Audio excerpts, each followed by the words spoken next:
a Monday world behind. Well, hey, I don't know what day of the week it is where you are, but that was on any Sunday, and that's the basis for the Grand Shamrock Tour. Well, we would ride on any Sunday or any other day of the week. Any day in between. Welcome back, everybody, to the Grand Shamrock Tour. My name is John. And my name is Carolyn. And we are really excited to share with you today what we did when we shared with countless people at the BMW Rally. First of all, we know we're not in the Grand Shamrock right now. We are not. But we are going to address that at the end of this video, so stick around. Yeah, stick around to the end. We'll tell you that story. But it all began with our riding to Redmond, the BMW National Rally, where we were invited to do a couple of seminars for what it's like to live in an RV and travel across America and ride any day of the week and any Sunday. What a wonderful experience we've had. And we offered to do that as a seminar for the National Rally for the BMW, and it really was pretty good. It was very good. In fact, we had some pretty good reviews, and so that's why we'd like to take you through that right now and what it was like. And it all began when I saw this beautiful girl walking out of a Kmart store in 1980, and I rode up on my Can-Am 175 and I said, "Would you go on a date with me?" Yeah, absolutely. Can I ride the bike? Do I get the date? Well, yeah, if I get to ride the bike. And that is 1 down, 4 up. It is. And so when they say that and they know that, then that's the one you got to marry. So Carolyn and I started our journey in 1980, and we started riding motorcycles together from the very beginning. And so that's what we wanted to share with everybody here today. Well, if it had a motor, we were pretty well interested in it, so it didn't matter what it was. And so it started from a long time ago, and we rode every form of that and raced a little. Carolyn was a pretty competitive rider. Oh yeah, thanks to you. He would support me in that, and you had yours. We did decide to raise a family. We've always had motorcycles. I always had one the whole time. We recognized that our sons had different interests, so while they were younger, we did a lot of sports, a lot of fun. Yeah, but it was the one son that did have an interest in motorcycling that kind of brought you back into it. And so, fortunately for him, his mom knew how to ride, and she taught him how to ride. Well, we took Team Oregon, and it's a great way to learn riding on the street. So we had done so much dirt bike riding and four-wheeling and all of that, but riding on the street is completely different. It is, and so we knew from Carolyn stealing her brother's XR75s as a kid that you're going to have a little bit of time in the dirt. So we did let him play around in the dirt for a while, both sons. Yes. And our youngest really liked building motorcycles and riding motorcycles. As he graduated from high school, though, he now had learned to ride on the street, and we let him take that first ride. Well, there's nothing like graduating high school and a week later going on a motorcycle ride with 25 Harley Davidson brothers. Yeah. And his eyes got opened, and yet one of the greatest experiences of our life was that returning home and watching all the guys peeling off, and then just seeing our young sons really connection with that motorcycle. What an experience. Yeah, I think, and we've taken a lot of long rides, but you're so connected with that machine, and it gets you home safe. I was real surprised when he got home from that ride how emotional he was.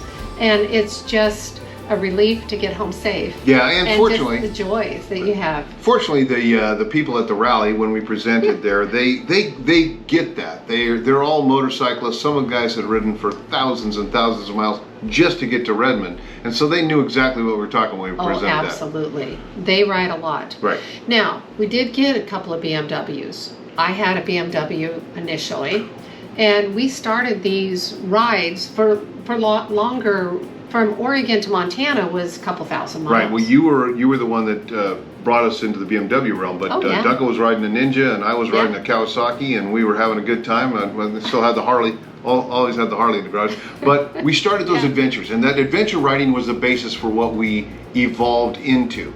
And then Carolyn.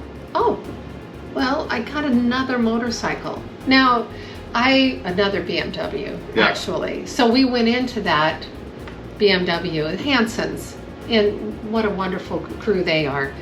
But we went in, and I said, I'm just going to throw my leg over it Yeah. Let me just try it I'm out. not buying that I'm not bike. buying that bike. She said, I'm not buying that at bike. least 3 times. And she bought the bike. Well, yeah, it's a beautiful bike. Right. And so what I ended up doing there is after she got another BMW, she handed me my first BMW, a hand-me-down. A little hand-me-down. And I actually liked it. Well, now that hand-me-down got us a lot of miles.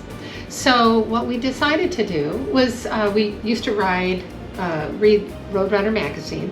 And that's where we got the Shamrock rides. Right, and that was our very first Shamrock, was Yeah. the one from Roadrunner that took us down to Kanab, Utah, and through some of the parks in southern Utah, and we had a blast. And so the Shamrocks increased, and so that was the one thing we really liked, is as we started making these beautiful tours around America, primarily in the West, but we really enjoyed it, and they got bigger and bigger. But you know what, Carolyn? The first 300 miles and the last 300 miles, They're always the same. They're always the same. So 2018, I was diagnosed with breast cancer, but we spent the better part of a year trying to get through that diagnosis and all the surgeries that went with it. And I really like this photo because that helmet represents our helmet time, and we've spent so many hours on motorcycles that it was my encouragement or inspiration to get back, to get myself back and able to ride again. Right, and it's not unusual that the helmet is facing forward, and forward looking is what we did. I went and bought a 2019 BMW 1250 because I knew we'd get back to riding Shamrocks. But hey, how about more Shamrocks? How about bigger Shamrocks? And then, well, 2020. Well, 2020 hit everybody a different way. Sold the house.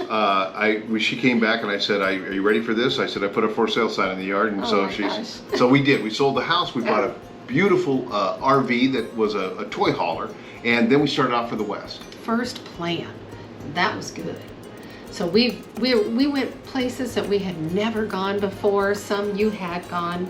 Well, we made it all the way down to Texas. Right, and when you look at Carolyn's map here, you'll see that every single one of those dots, that was where we shamrocked from. Yeah, the little tents. That's where we made a Shamrock from, and it was a lot of miles and a lot of Shamrocks. And by the time we got done through Texas, we were tired. We got a chance to get down south. We went to Arizona, and we did get to Arizona for the winter. Right.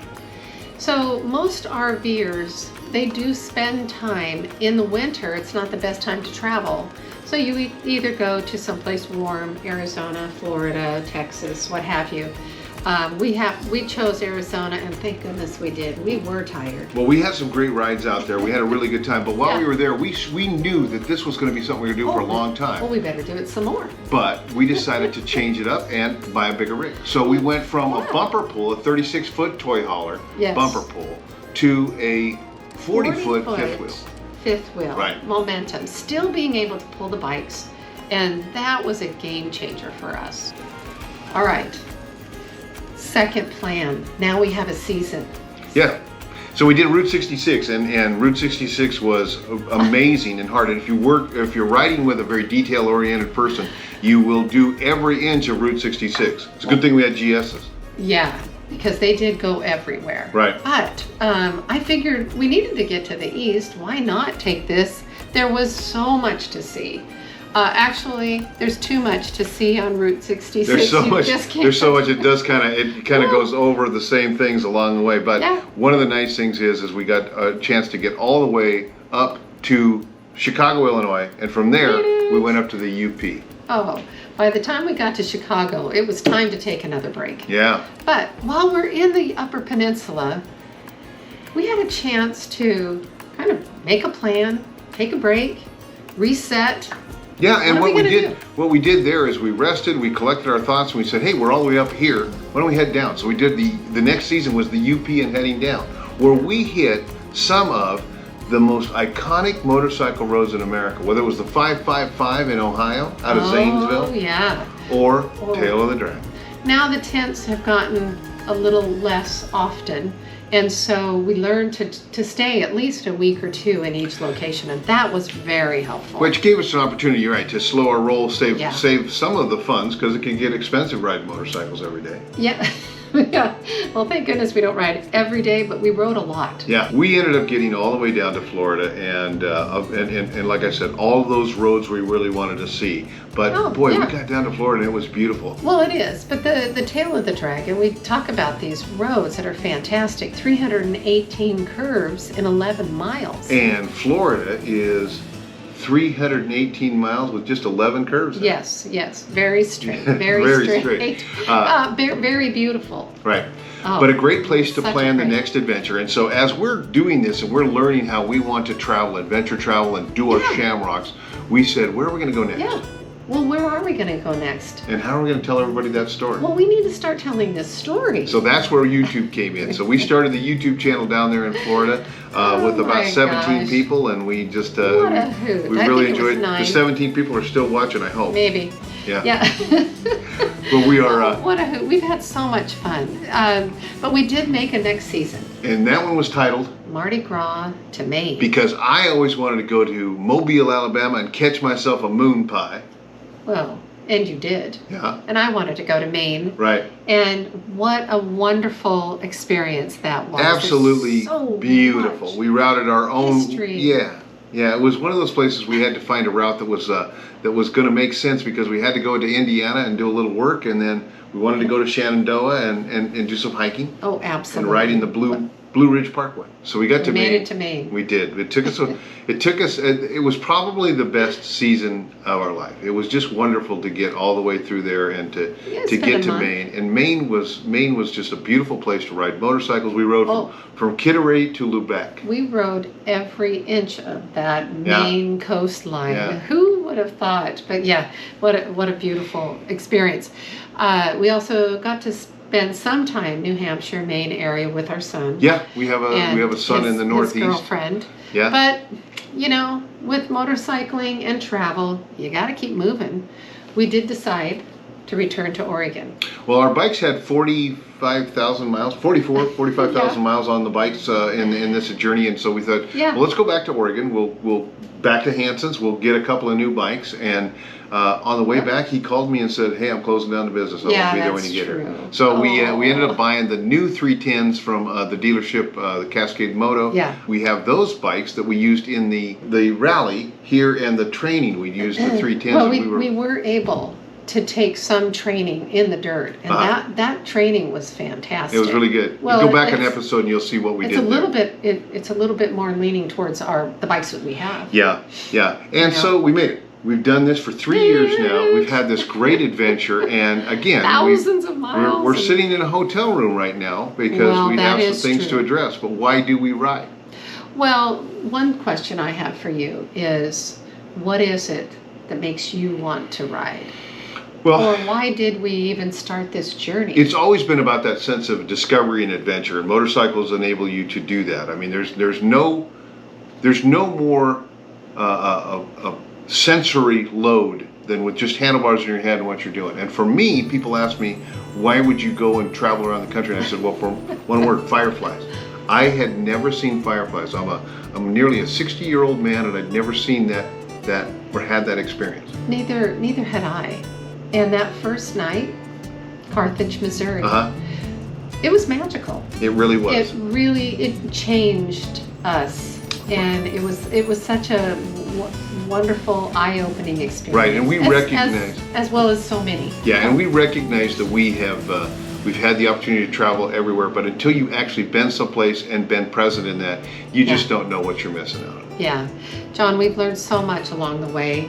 There's been a lot of pros and a lot of cons, and you can't explain a 3 or 4 year journey, but I will say it's been wonderful.